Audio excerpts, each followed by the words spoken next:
तो एनसीपी पर भी करीब करीब 70,000 करोड़ रुपए के घोटालों का आरोप है।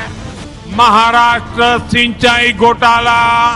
मी अजित अनंतराव पवार गांभीर्यपूर्वक दृढकथन करतो की आज माझे खोटं नाही सांगत, माझे नरेंद्र मोदी साहेबांचे आणि अमित शहांशी चांगले संबंध।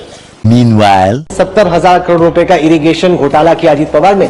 जब वो आपके अलायंस में आ जाते हैं तब उनसे कोई पूछताछ भी नहीं होती है। मैं आपको स्टेटमेंट करता हूं कि एक भी केस हमने बंद नहीं। मतदारांनो जागे व्हा। घटनाबाह्य पद्धतीने सत्तेत येऊन मतदारांची दिशाभूल करण्याचं काम यांच्याकडून सुरू आहे।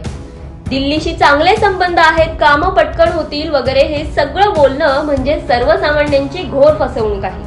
चौकशीची फाईल अजून क्लोज झालेली नाही हे स्वयंघोषित राष्ट्रीय अध्यक्षांनी लक्षात ठेवावं आणि मतांसाठी बारामती लोकसभा मतदारसंघ आणि संपूर्ण राज्य